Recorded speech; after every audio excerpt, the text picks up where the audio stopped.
Creative Babble. Choice Hotels get you more for your money so you can maximize any road trip. Like these road trippers making waffles and eating fresh fruit in their natural habitat. The breakfast area at a Comfort Inn. I just love seeing a vacation maximized in the wild. Check into more. Book direct at choicehotels.com. It was the best of times. It was the worst of times. Now that's how you kick off a book. But author Rachel Shoya, she's no Charles Dickens.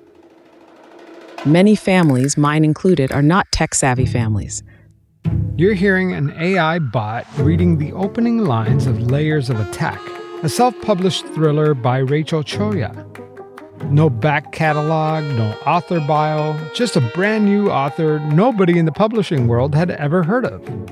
Facebook, Words with Friends, Instagram, Amazon, playlists, and personal study was the extent of our time spent online. Installing a new printer or any other computer hardware would most likely present a small challenge. So Rachel Shoya is not exactly Neo from The Matrix. Got it. Fast forward to 1991.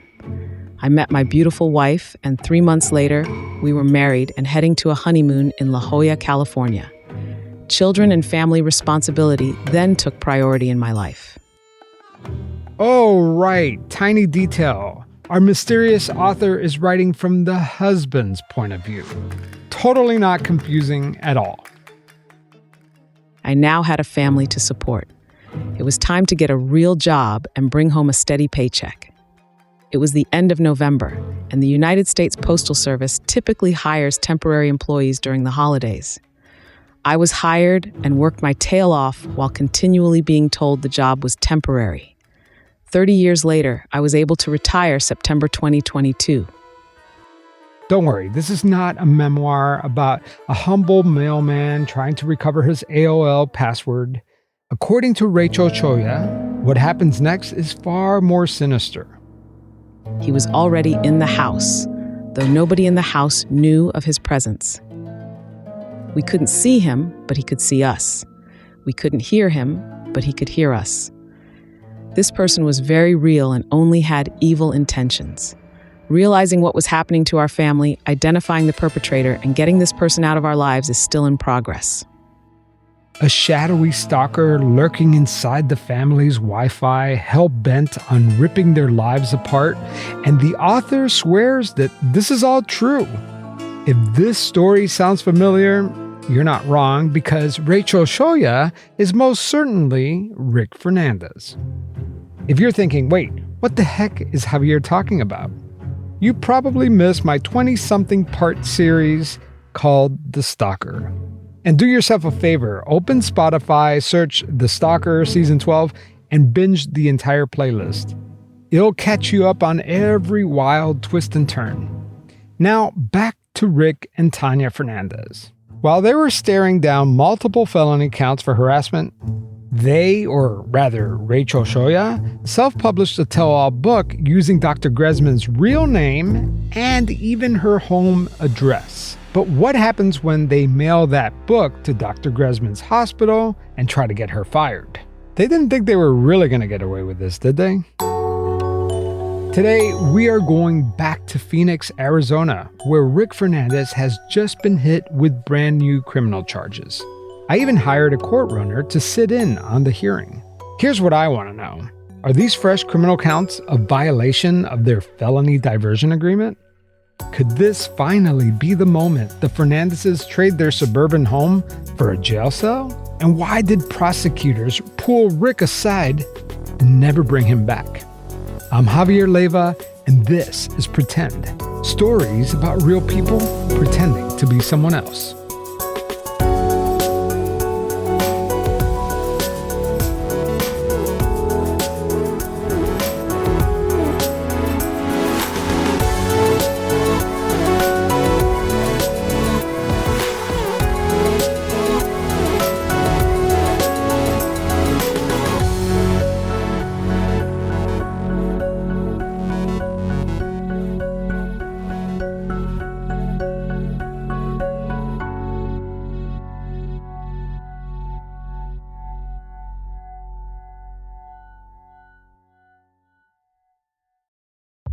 This episode is brought to you by Progressive Insurance.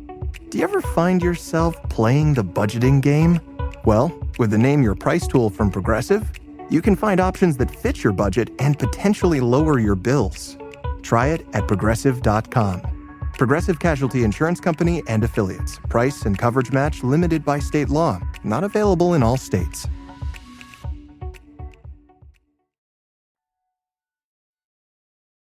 On January 4th, 2024, Rick and Tanya Fernandez were facing 6 felony charges. Despite the seriousness of their alleged crimes, Rick Fernandez quietly published a book called Layers of Attack on Amazon, using the pseudonym Rachel Shoya. 1 month later, according to the U.S. Postal Inspector's Office, security tape shows Rick Fernandez at the counter opening up a P.O. box, and he lists 2 names on the form, Rick Fernandez and Rachel Shoya. But only Rick shows his ID. Apparently, Rachel Shoya left her purse at home. Remember, all of this is happening before Rick and Tanya signed their felony diversion contracts, a 2-year deal that pauses their prosecution and erases all the charges as long as they leave Dr. Gresman and her family alone. The problem was, nobody in the courthouse knew about Rachel Shoya's book, not law enforcement, the prosecutors, nor the judge. I'm wondering, though, have you heard of diversion? Do you know what that is? No. Okay. So diversion is something that the prosecutor's office can offer to folks that don't have any prior convictions. And it's a way to have it never be a conviction. Sometimes they make you go to treatment, or I don't know what you would do in a case like this. I think counseling or treatment for X number of period of time. And then if you do all of that, it goes away. It gets dismissed. It's done, over. The thing with diversion is I think they have to admit to something.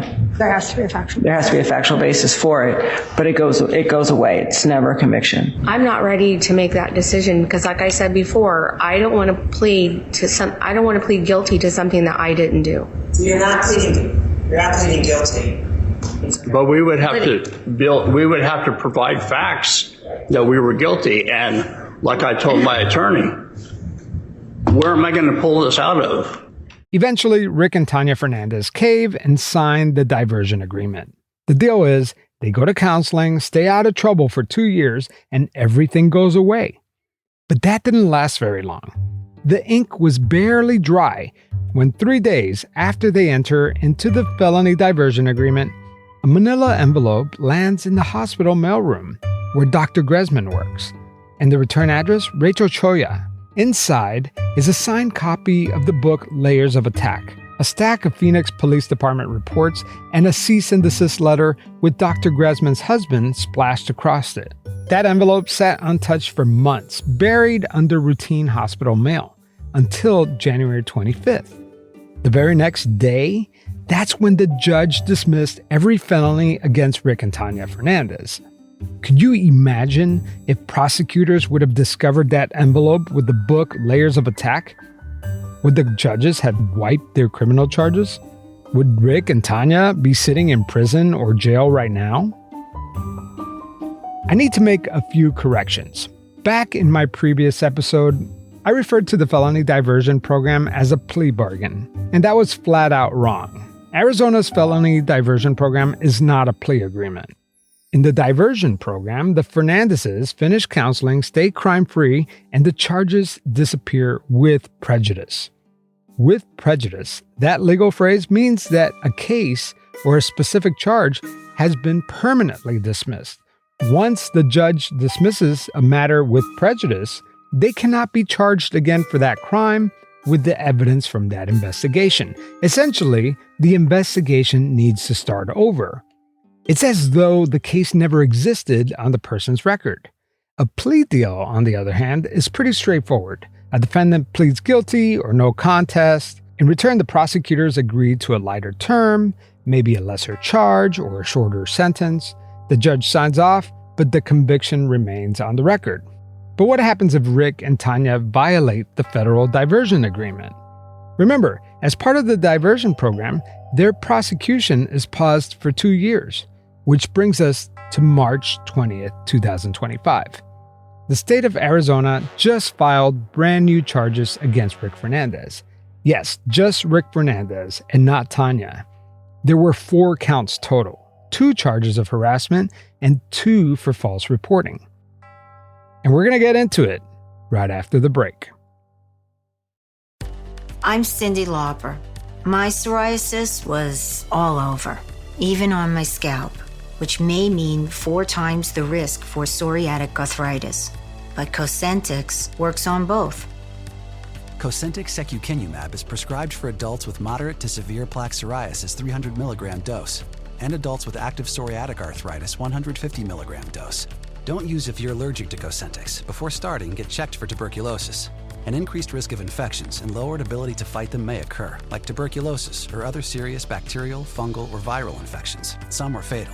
Tell your doctor if you have an infection or symptoms like fevers, sweats, chills, muscle aches, or cough, had a vaccine or plan to, or if inflammatory bowel disease symptoms develop or worsen. Serious allergic reactions and severe eczema-like skin reactions may occur. Learn more at Cosentyx.com or 1-844-COSENTYX. Ask your doctor about Cosentyx. All right, let's pin down count number 1. The charging sheet says that on or about June 24, Rick Fernandez knowingly carried out harassment. But it was vague and it didn't include details about the incident. So I flipped through my timeline and it matches up perfectly with the date that multiple hospital executives received the mysterious package with the book Layers of Attack. So count 2. On August 15, 2024, prosecutors say that Rick Fernandez filed a bogus complaint with law enforcement. The charge cites Arizona's false reporting statute, knowingly lying to police in a way that sidelines officers and wastes investigative time. Again, the charge's complaint didn't provide details of the incident, so I went back to my timeline, and according to the incident log, Blake Fernandez, the oldest Fernandez son, insisted that John Gresman, or someone using the Gresman's name, had racked up $200 on his credit card. Detectives asked for receipts or bank screenshots, but Blake Fernandez provided nothing. Count 3. On August 16, 2024, the same statute for another false report meant to paint the doctor as a criminal. According to my timeline, this is the same date that Blake Fernandez reported John Gresman had broken into his vehicle overnight. Police pulled neighborhood doorbell video from across the street. It showed no one approaching Blake's car. No broken glass, no forced entry, nothing.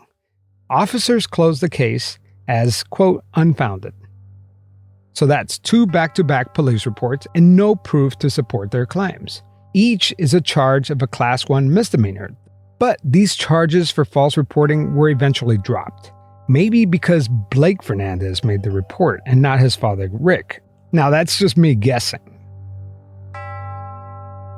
Then came Count 4. Count 4 also occurred on August 16th, and this is another harassment charge. Now here's where there's a wrinkle in the timeline. When I go back to my log, all I see is a spat between the Fernandezes and their neighbors, not the Gresmans. So for months leading up to this event, the Fernandezes were at war with their next door neighbor. In March of 2023, Rick and Tanya's son, Blake Fernandez, is arraigned for disorderly conduct for blasting music and cursing at the neighbor. In April, the neighbor complains that the Fernandezes installed security cameras and pointed them at her house. The neighbor gets an injunction against harassment against the Fernandezes. Then in August, the Fernandezes are accused of blowing yard debris and slinging dog poop over the fence and into the neighbor's yard. Blake Fernandez, the eldest son, is arrested for violating his injunction against harassment. He too was offered a diversion agreement following that arrest. The bottom line, across 5 months, the Fernandezes racked up a steady stream of neighbor complaints. Noise, cameras, yard debris, and an alleged injunction violation, and constant low-level harassment. Out of the 4 charges, only 2 stuck. The false reporting charges were dropped. Again, I don't know exactly what evidence the prosecution has. I'm just going off of my timeline of incidents that I know of. And what's curious about this whole thing is that Rick Fernandez is the only one facing charges. Not Tanya, not their son Blake, just Rick. That's as far as I know, anyway. I've filed public request records with the court, and this is all I have. The only way to learn more is to actually attend the municipal court hearing on June 20th, 2025. I enlisted the help of a local court runner. Her name is Tori. I hopped on a call with Tori the night before Rick's court hearing. Tori listened to my entire series, so she was familiar with the case. Yeah, I listened to your whole podcast. That's great. So you're familiar with the story, Mm-hmm. and have I ever shared the timeline with you? No. I sent Tori all of my research and armed her with everything she needed in preparation for the court hearing. They're cooking up something because the prosecutor and the detective have been like really wanting my audio files. And I told them I can't give it to you unless you subpoena me. And they subpoenaed me and they really wanted it. I mean, they got something. So dang. I tell Tori about the new charges and how I think they're all connected to my timeline. I even share with her some information that happened after the Stalker series wrapped up, right around the same time that Rick sent the package with the book to Dr. Gresman's hospital. Something really, really strange happened. Get this, Tori. I was talking to a documentary production company in the UK on turning this into a docuseries.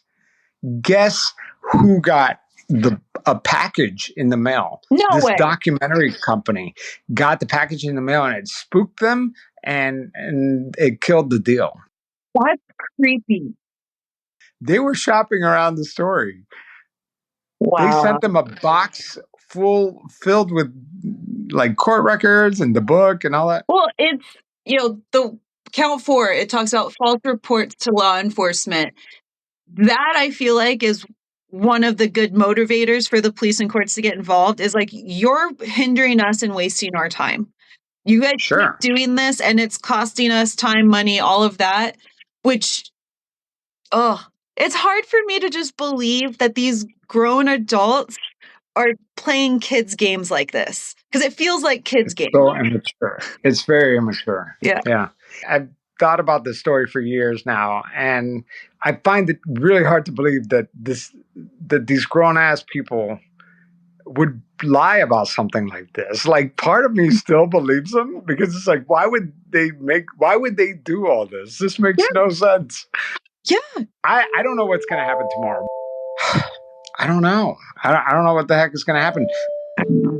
That's why I was thinking that if you attend the hearing and depending how it goes, maybe we could hop on another call like this and we could kind of, you give me the play-by-play of what happened. Yeah, definitely. When we come back, Tori will report back from the hearing.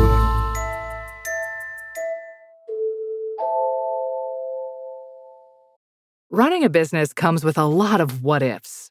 But luckily, there's a simple answer to them. Shopify.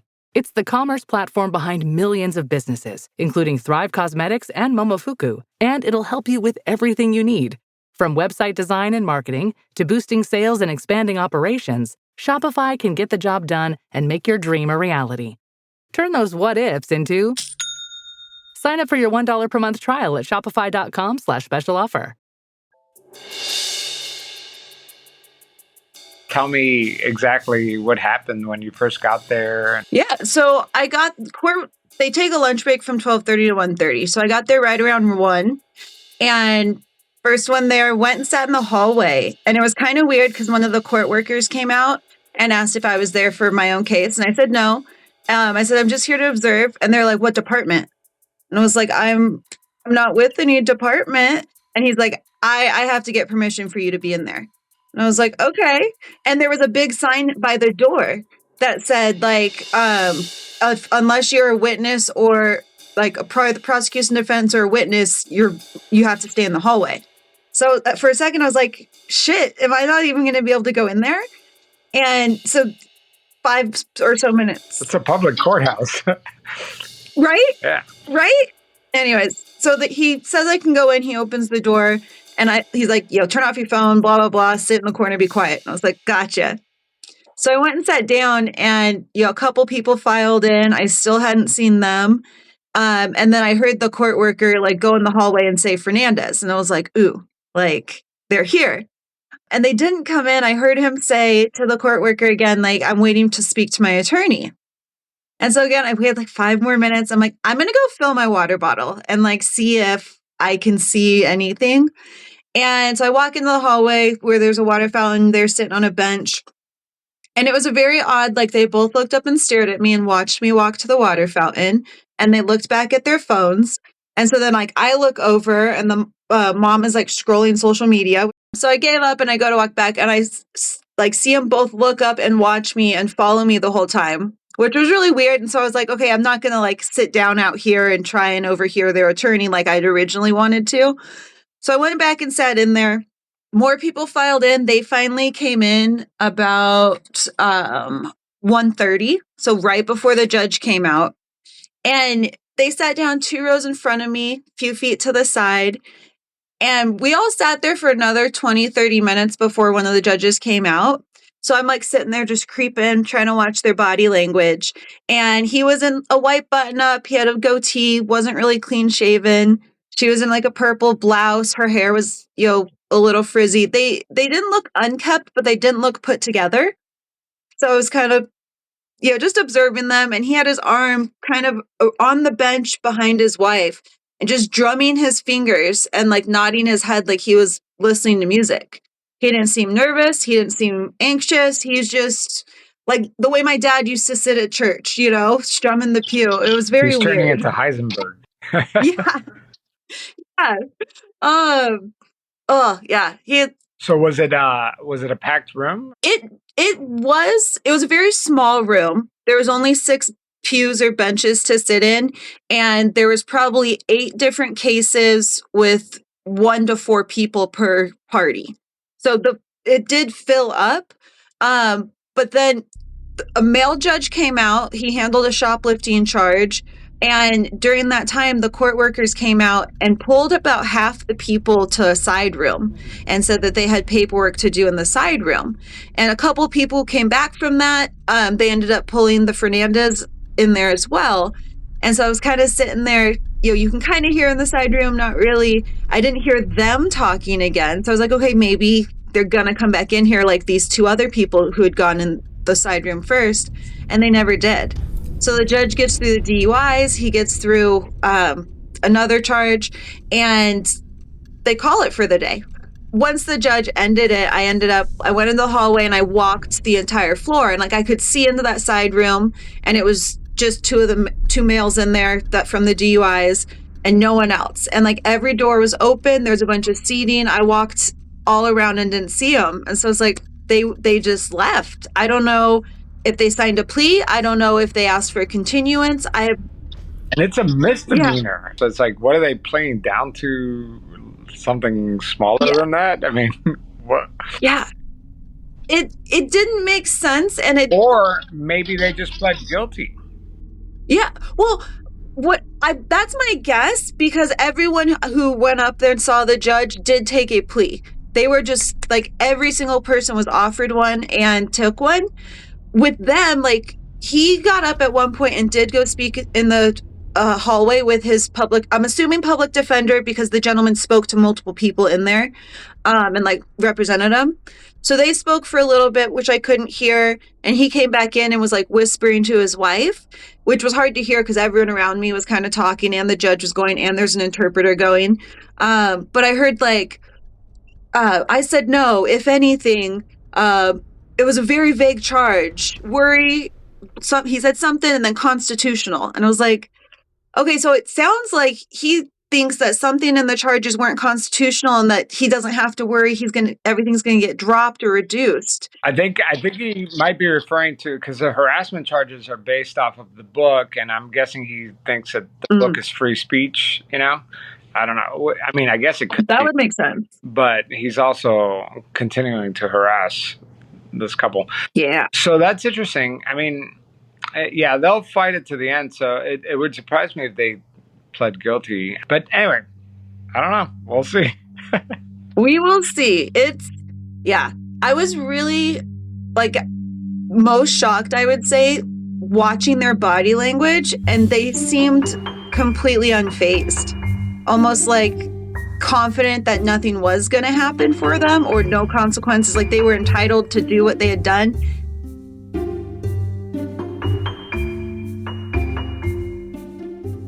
So that was that. Rick Fernandez showed up to court. He gets pulled aside and never reappears. 1 minute he's in the gallery, the next minute he's gone. Pulled aside by his attorney and vanished behind the side door. Pretty uneventful and inconclusive. By the way, this happened on a Friday afternoon. I've refreshed the court web pages over and over again, but as of this recording, nothing new has updated. So, what could have happened? There are several choose-your-own-adventure tracks, and they're all speculation, of course. Option 1. The prosecutors may have offered Rick a plea agreement for the new misdemeanor harassment and false reporting charges. This is a common way to resolve cases without a full trial, where the defendant, Rick in this example, agrees to plead guilty or no contest, and then they reduce his sentence or the terms, so that would explain why Rick would not need to appear before the judge. Option 2 in our choose-your-own-adventure game is maybe these new criminal charges is considered a serious violation of the felony diversion program, and it could lead to its immediate termination, right? If prosecutors determine that Rick violated the terms of his 2023 felony diversion deal with these new harassment charges, the original felony charges would be reinstated. The prosecution would formally initiate this by filing a written notice with the court, requesting that the order suspending prosecution be vacated, requesting that the prosecution resume. When a felony diversion program is terminated, the case typically resumes prosecution in Superior Court. Rick's new harassment and false reporting charges are listed in Phoenix Municipal Court system, which is the city court. If the original felony charges were to be reinstated, then they would have to move it to Superior Court, meaning that the city judge in the municipal court wouldn't need to see him. It's highly possible that Rick Fernandez was pulled aside by prosecutors to inform him of the termination of his felony diversion program and the reinstatement of his original felony charges. If that's the case, any guilty admission they made during the felony diversion agreement could become evidence and can be used against him in trial. So what's option 3? Well, maybe it was an on-the-spot arrest. Prosecutors can serve a fresh felony complaint right away in the hallway. Sheriff's deputies cuff Rick Fernandez, walk him to the jail wing, and book him. No return to the courtroom, no goodbyes, just steel doors and fingerprints. But this most likely didn't happen. I've checked the sheriff's inmate records, and no one by the name of Ricky Fernandez is currently behind bars. Again, I am not an attorney, and I sure as heck am not an expert in Arizona law. I've actually reached out to several defense attorneys and former prosecutors to help me shed light into all of this, and I'm waiting to hear back. Also, if you know anybody, send them my way, Javier@pretendradio.org. I highly doubt that prosecutors are just going to let these new criminal charges go, considering that the court suspended prosecution for 2 years while they completed their diversion program. Anyway, obviously there's going to be more to report, and that's as far as I could take this episode without having any more information. I've asked the prosecutor to shed more light into this, but he said that he's limited under ethical rules that prohibit prosecutors from disclosing case information. So as soon as I learn more, my Patreon and Pretend Plus subscribers on Apple Podcasts will be the first to know. And once I have a substantial update, I will release an episode on the public feed. Thank you again for following this case along with me. I mean, even to this day, it still amazes me. Can you believe that their fake Instagram account was created 8 years ago? This thing has been going on for almost 10 years. It's just incredible. That poor doctor and her husband, my gosh.